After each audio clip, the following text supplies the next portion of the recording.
Salam dan bahagia. Saya akan mempresentasikan hasil kerja dari kelompok kami. Yang pertama tentang surat kredit berdokumen dalam negeri atau SKBDN.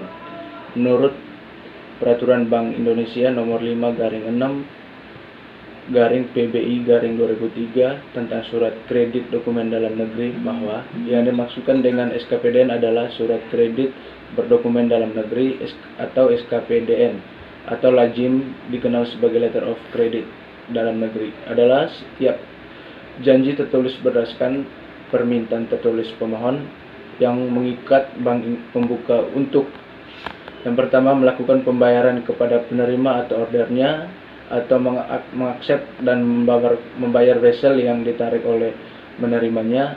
Yang berikut memberi kuasa kepada bank lain untuk melakukan pembayaran kepada penerima atau ordernya, atau mengaksep dan membayar wesel yang ditarik oleh penerima. Yang berikut memberi kuasa kepada hak lain untuk menegosiasi wesel yang ditarik oleh penerima atas penyerahan dokumen sepanjang persyaratan dan kondisi SKBDN dipenuhi. Yang berikut beberapa terminologi perdagangan dengan SKPBDN. Yang pertama, bank pembuka adalah bank yang menerbitkan SKBDN atas permintaan pemohon.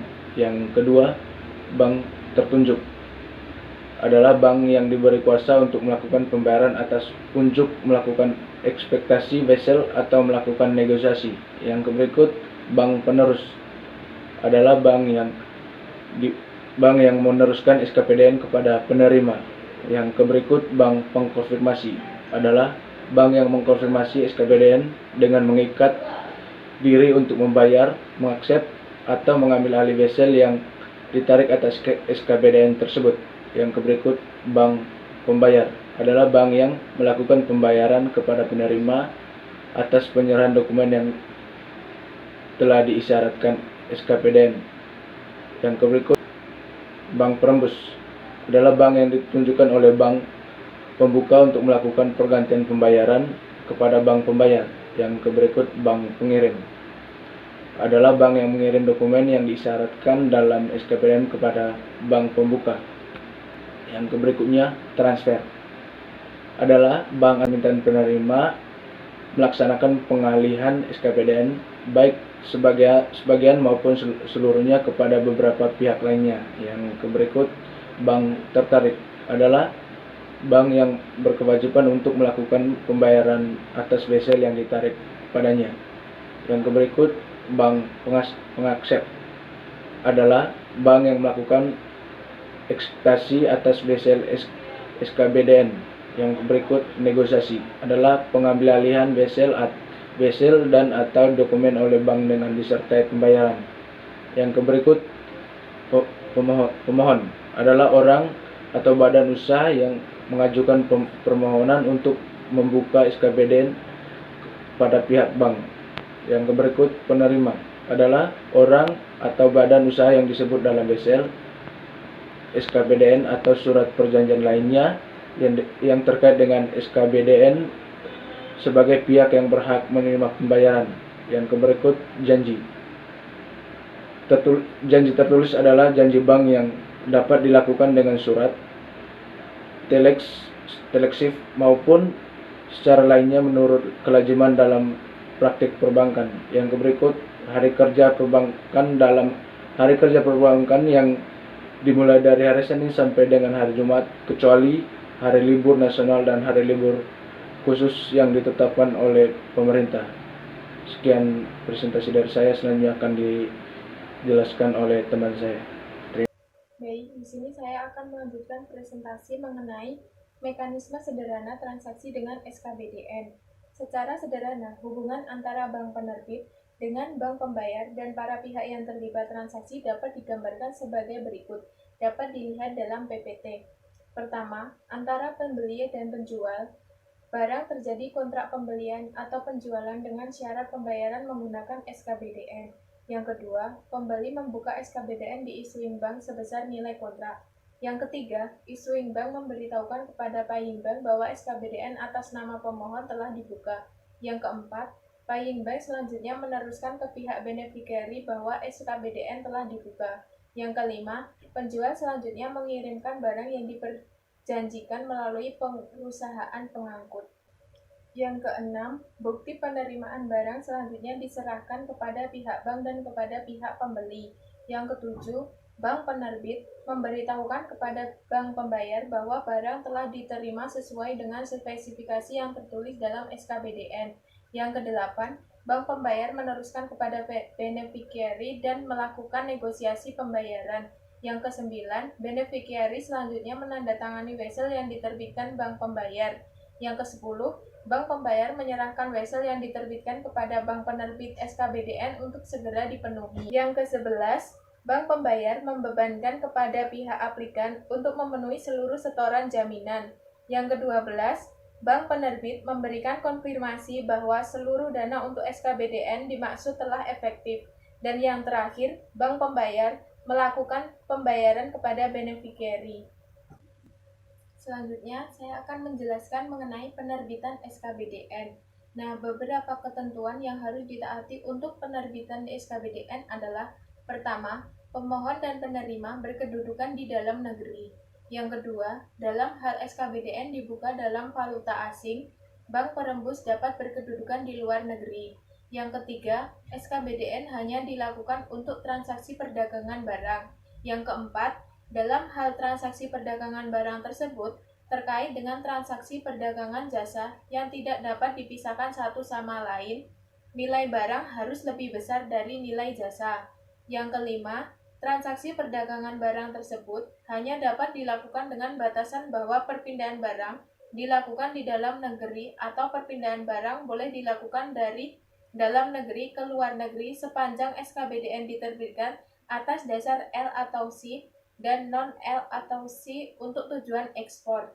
Yang keenam, SKBDN diterbitkan dalam mata uang rupiah. Yang ketujuh, SKBDN dapat diterbitkan dalam valuta asing sepanjang SKBDN terkait dengan transaksi perdagangan internasional. Yang kedelapan, SKBDN hanya dapat diterbitkan dengan kondisi tidak dapat diubah dan tidak dapat ditarik kembali atau tidak dapat dibatalkan tanpa persetujuan dari bank pembuka, bank pengkonfirmasi jika ada, dan penerima. Yang kesembilan, jangka waktu SKBDN dan jangka waktu penundaan pembayaran SKBDN ditetapkan sesuai dengan kesepakatan antara pemohon dan bank pembuka. Yang ke-10, dalam penerbitan SKBDN, bank dapat menetapkan sendiri besarnya jaminan atau setoran tunai dengan mempertimbangkan bonafiditas pemohon. Yang ke-11, dalam hal SKBDN diterbitkan dengan syarat pembayaran di muka atau red clause, bank wajib menetapkan setoran tunai yang memadai dengan memperhatikan besarnya uang muka yang ditarik. Yang ke-12, permohonan penerbitan SKBDN hanya dapat dilakukan secara tertulis oleh pemohon atau kuasanya. Yang ke-13, bank hanya dapat menerima permohonan penerbitan SKBDN apabila dalam permohonan tersebut sekurang-kurangnya memuat hal-hal sebagai berikut. Yang pertama, nama jelas dan alamat pemohon. Yang kedua, nama jelas dan alamat penerima. Yang ketiga, nilai SKBDN. Yang keempat, syarat pembayaran atas unjuk ekspektasi atau negosiasi. Yang kelima, rincian dokumen seperti dokumen pengangkutan barang dan atau dokumen lainnya yang dibutuhkan. Yang keenam, tanggal terakhir pengajuan dokumen. Yang ketujuh, tempat penyerahan dokumen untuk pembayaran atas unjuk ekspektasi atau negosiasi. Yang kedelapan, tanggal penerbitan dan tanggal jatuh tempo SKBDN. Yang ke-9, media penerbitan SKBDN, surat, telex, swift, atau sarana lainnya. Yang ke-10, uraian barang. Yang ke-11, tanggal terakhir pengiriman barang. Yang ke-12, tempat tujuan pengiriman barang. Yang ke-13, pernyataan tunduk pada syarat-syarat umum bank untuk penerbit. Baik, saya akan melanjutkan presentasi dari teman saya sendiri Elva Latifah Salsabila 2017-017-046. Nah, di sini saya akan membahas akuntansi SKBDN. Pada prinsipnya, SKBDN tidak dapat dibatalkan atau irrevocable, kecuali mendapat persetujuan dari bank pembuka, bank pengkonfirmasi, dan bank penerima. Oleh karena itu, SKBDN dapat berupa SKBDN yang tidak dapat dibatalkan dan SKBDN yang dapat dibatalkan.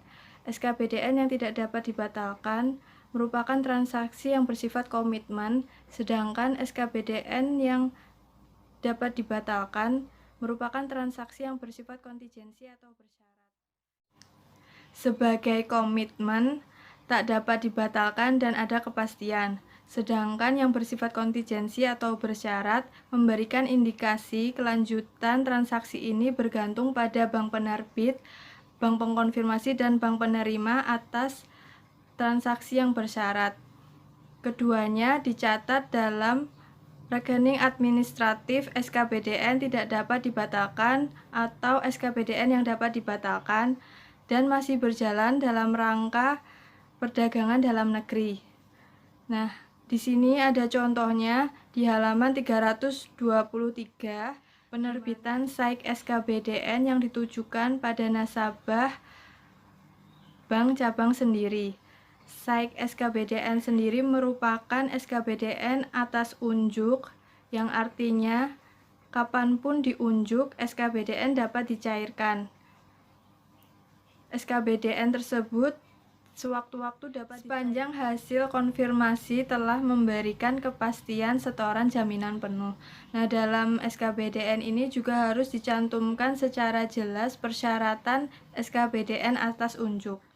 Selanjutnya dalam contoh soal di buku halaman 323 diketahui PT Mulia Jaya merupakan nasabah Bank Mitra Niaga Semarang hendak membeli kayu Kalimantan 1000 meter persegi dengan harga per meternya 1 juta kepada PT Alam Kayu Pontianak, nasabah dari Bank Mitra Niaga Pontianak. Untuk itu, PT Alam Kayu meminta PT Mulia Jaya untuk membuka SAIK SKBDN-nya. Lalu pada tanggal 25 Mei 2018, PT Mulia Jaya membuka SAIK SKBDN-nya dengan setoran jaminan gironya sebesar 900 juta dan sisanya tunai. Bank Mitra Niaga Semarang memungut komisi penerbitan sebesar 2 juta dan ongkos kawatnya sebesar 100.000. Komisi dan ongkos kawat dibayar tunai oleh PT Mulia Jaya. Lalu selanjutnya untuk pencatatan di bank penerbit, mencatat pada rekening administratifnya pada tanggal 25 Mei 2018, rekeningnya CR SAIK SKBDN tak dapat dibatalkan dan masih berjalan, berada di kredit sebesar 1 miliar. Lalu ada penerbitan SKBDN yang tidak selalu mengharuskan nasabahnya untuk menyetorkan 100% nilai SKBDN, namun ada kalanya bank membolehkan setoran jaminannya kurang dari 100%. Hal tersebut karena nasabah dianggap dalam format laporan keuangan bank, rekening administratif atas transaksi SKBDN hanya ditampilkan rekening administratif seperti contoh sebelumnya. Untuk contoh soal penyetoran kurang dari 100% ada di buku halaman 324. Contoh penerbitan SAIK SKBDN yang ditujukan pada kantor cabang bank sendiri dengan setoran kurang dari 100%. Misalnya dari contoh soal yang sebelumnya, PT Mulia Jaya hanya baru membayar sekitar 60% atas gironya sebesar 500 juta dan tunainya sebesar 100 juta, komisi dibayar tunai, maka pencatatannya mencatat dalam rekening administratifnya 25 Mei 2018 di kredit sebesar 1 miliar dengan rekening SAIK SKBDN tak dapat dibatalkan dan masih berjalan. Lalu mencatat pada rekening real atau efektif pada tanggal 25 Mei 2018 di debit kas sebesar 102.100.000,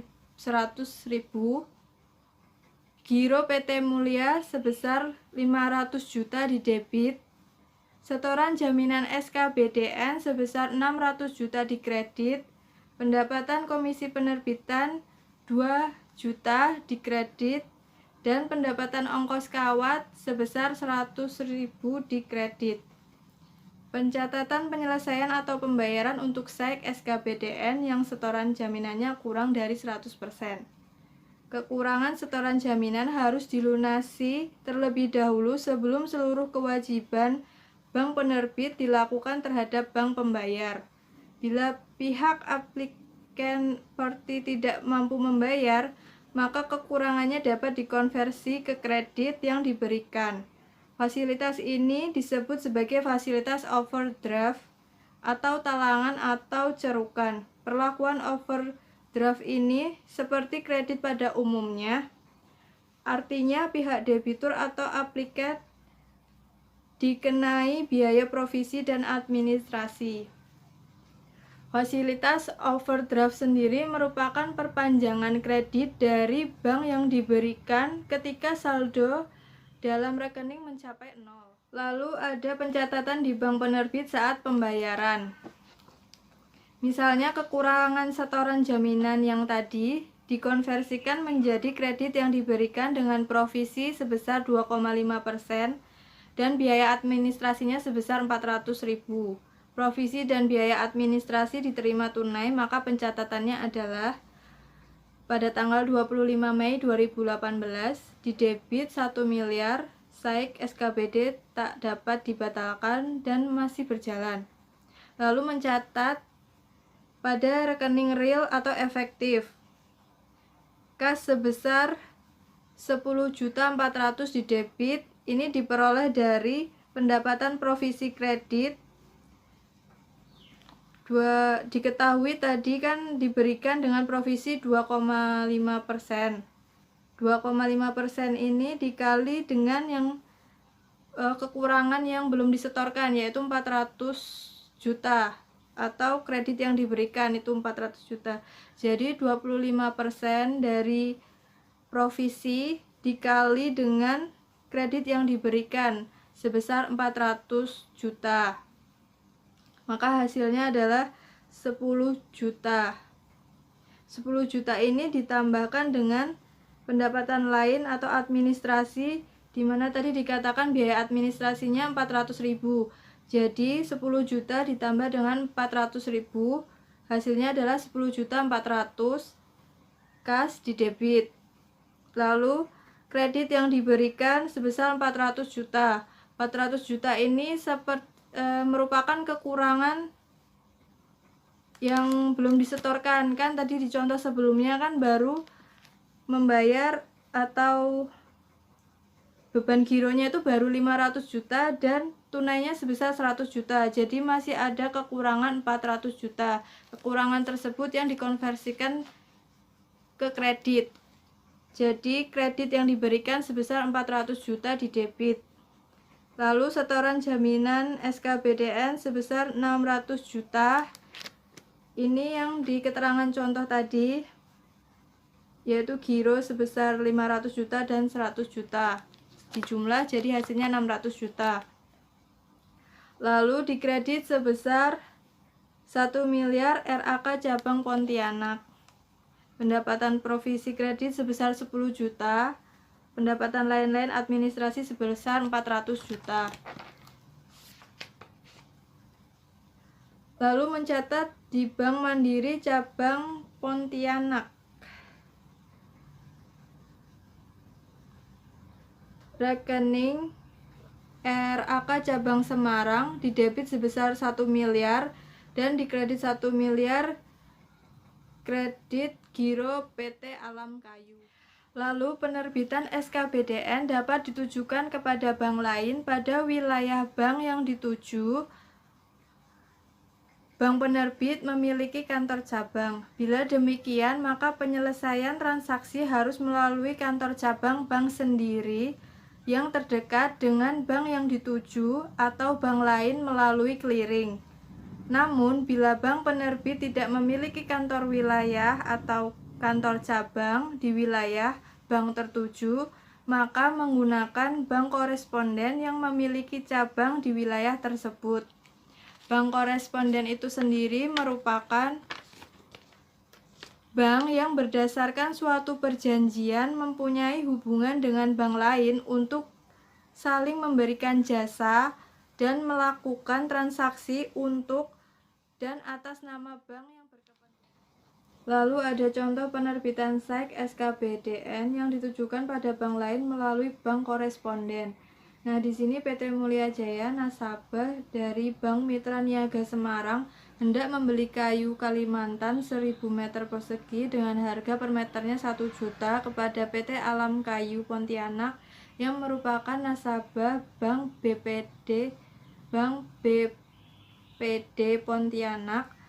Untuk itu PT Alam Kayu meminta PT Mulia Jaya untuk membuka SEC SKBDN-nya. Dan pada tanggal 25 Mei 2018, PT Mulia Jaya membuka SEC SKBD-nya dengan setoran jaminan penuh kepada Bank Mitra Niaga Semarang. Setoran jaminan tersebut beban gironya sebesar 900 juta dan sisanya tunai. Bank Mitra Niaga Semarang memungut komisi penerbitan sebesar 2 juta dan ongkos kawatnya sebesar 100.000. Komisi dan ongkos kawat dibayar tunai oleh PT Mulia Jaya. Bank Mitra Niaga Semarang menggunakan Bank Mandiri sebagai bank koresponden. Nah, di sini pada gambar 25.2 hubungan koresponden di mana PT Mulia Jaya merupakan nasabah dari Bank Mitra Niaga Semarang. Dan Bank Mitra Niaga Semarang ini menggunakan Bank Mandiri sebagai bank koresponden. Sedangkan PT Alam Kayu sendiri merupakan nasabah dari Bank BPD Pontianak. Nah, di sini karena Bank Mitra Niaga Semarang menggunakan Bank Mandiri Semarang, maka bank yang nantinya dituju adalah Bank Mandiri Pontianak. Melalui Bank Mandiri Pontianak ini nantinya akan disalurkan pada Bank BPD Pontianak, baru sampailah kepada mencatat dalam rekening administratifnya pada tanggal 25 Mei 2018 dikredit 1 miliar dengan rekening CR SEC SKBDN tak dapat dibatalkan dan masih berjalan. Lalu mencatat pada rekening real atau efektifnya pada tanggal 25 Mei 2018, DR kas didebit sebesar 102.100.000, di debit DR Giro PT Mulia sebesar 900 juta, setoran jaminan SKBDN dikredit sebesar 1 miliar, CR pendapatan komisi penerbitan dikredit sebesar 2 juta, CR pendapatan ongkos kawat dikredit sebesar 100.000. Pencatatannya tampak sama dengan penerbitan yang dituju kepada cabang bank sendiri. Perbedaannya akan tampak ketika SKBDN tersebut benar-benar dibayarkan kepada beneficiary, yaitu antara Bank Mitra Niaga Semarang dengan Bank Mandiri Semarang atau selaku bank koresponden melalui clearing. Lalu untuk pencatatan untuk menyelesaikan atau pembayaran SEC SKBDN bisa dilihat di buku halaman 327. Pencatatan pembayaran di Bank Mitra Niaga Semarang untuk Bank Mitra Niaga Semarang selaku yang menerima konfirmasi bahwa SEC SKBDN akan dicairkan, maka Bank Mitra Niaga Semarang langsung menyerahkan setoran jaminan PT Mulia Jaya ke Bank Mandiri Semarang melalui Bank Indonesia. Mencatat dalam rekening administratifnya pada tanggal 25 Mei 2018 didebit sebesar 1 miliar dengan rekening DR SEC SKBDN tak dapat dibatalkan dan masih berjalan. lalu mencatat pada rekening real atau efektifnya pada tanggal 25 Mei 2018 didebit 1 miliar dengan rekening DR Setoran Jaminan CR Giro Bank Indonesia dikredit sebesar 1 miliar. Pencatatan di Bank Mandiri Semarang, misalkan Bank Mandiri Semarang memungut komisi konfirmasi sebesar 1 juta, maka pencatatan di Bank Mandiri Semarang adalah pada tanggal 25 Mei 2018 didebit sebesar 1 miliar DR Giro Bank Indonesia, lalu dikredit 9 miliar 999 juta dengan rekening CRRAK cabang Pontianak Mandiri, lalu dikredit sebesar 1 juta CR pendapatan komisi konfirmasi, karena tadi sudah dijelaskan bahwa Bank Mandiri Semarang memungut komisi konfirmasi sebesar 1 juta. Lalu pencatatan di Bank Mandiri Pontianak selaku bank penerus, bila Bank Mandiri Pontianak memungut komisi penerus sebesar 1 juta lagi, maka pencatatannya adalah pada tanggal 25 Mei 2018 dengan rekening DR RAK cabang Semarang didebit sebesar 9 miliar 999 juta, didebit CR Giro Bank Indonesia sebesar 9 miliar 998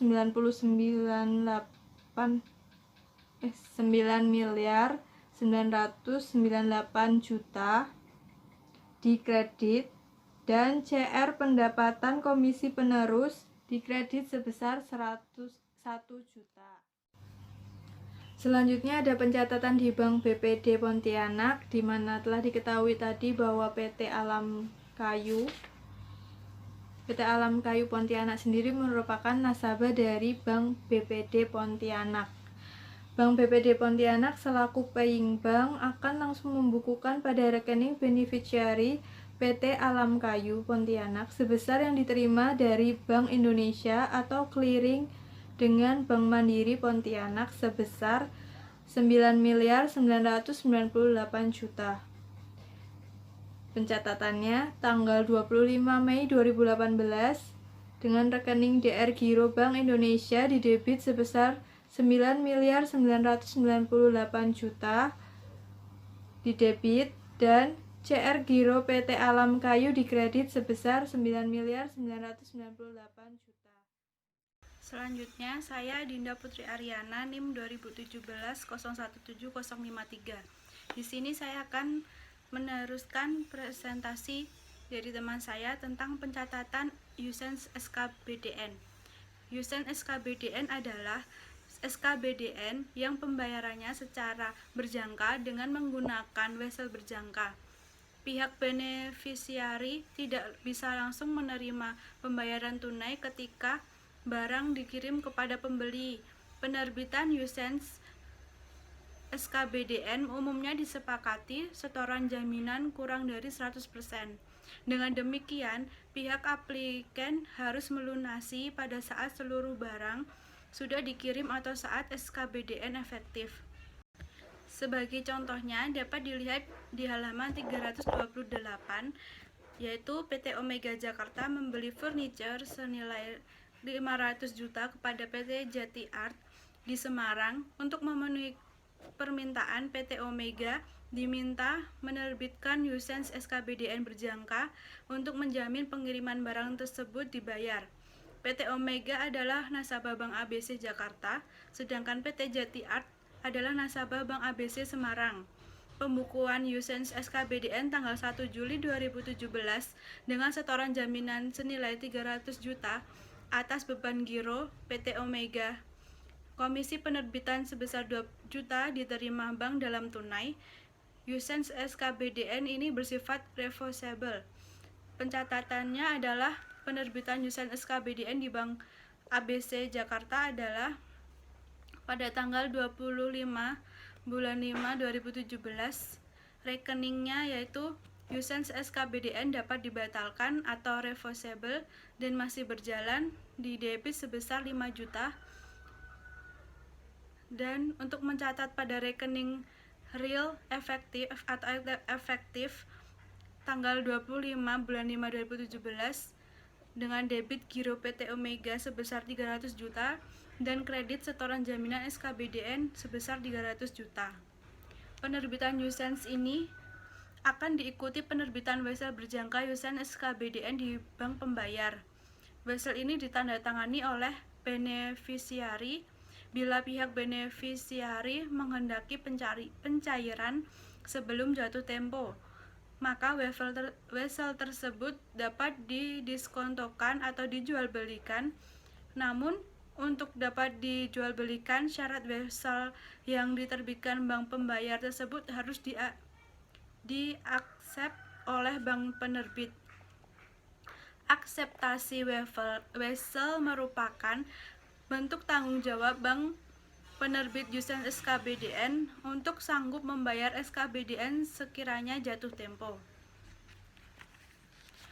Dan untuk mencatat akseptasi wesel oleh bank penerbit dalam rekening administratif dapat dilihat di halaman 329 pada tanggal 1 Juli 2017 dengan debit RAR wesel berjangka SKBDN yang diaksep sebesar 1 miliar.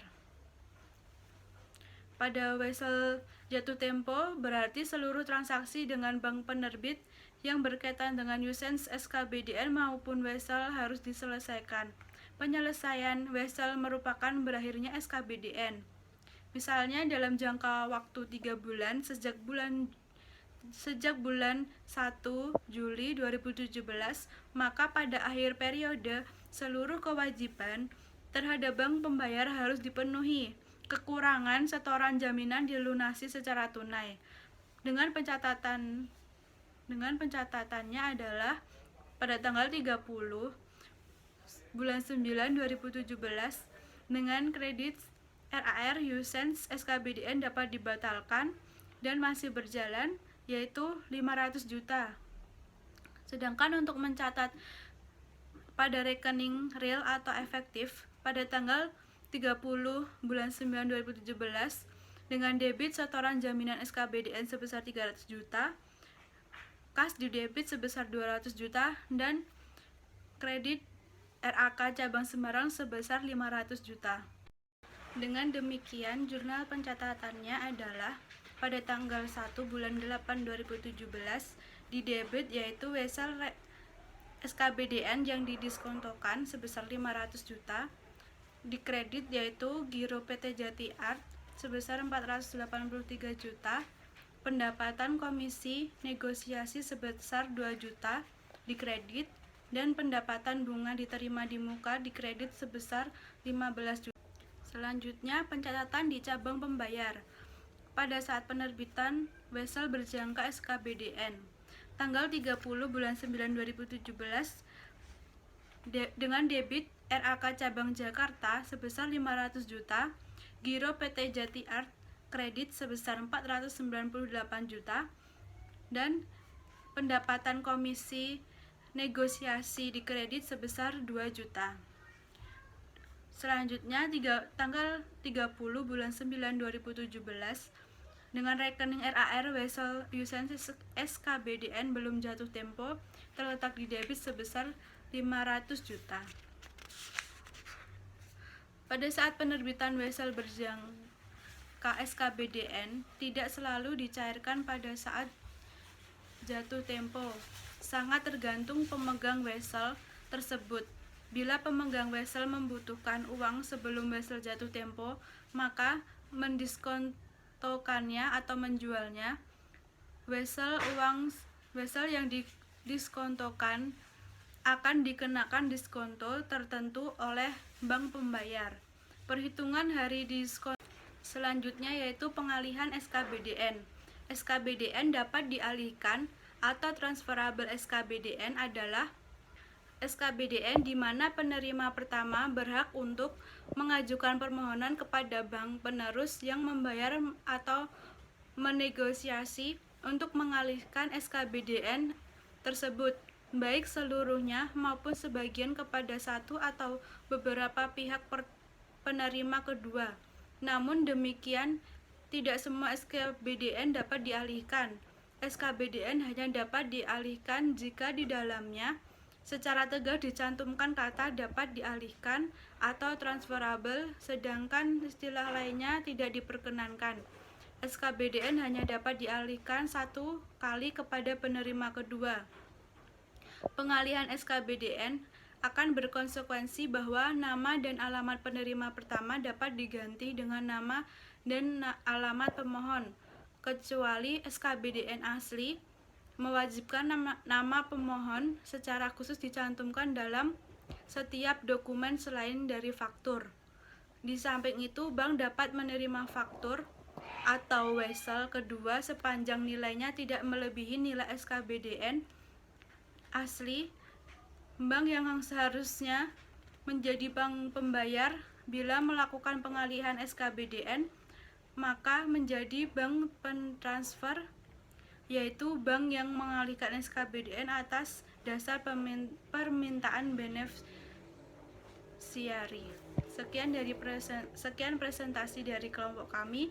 Kurang dan lebihnya kami mohon maaf. Sekian, salam.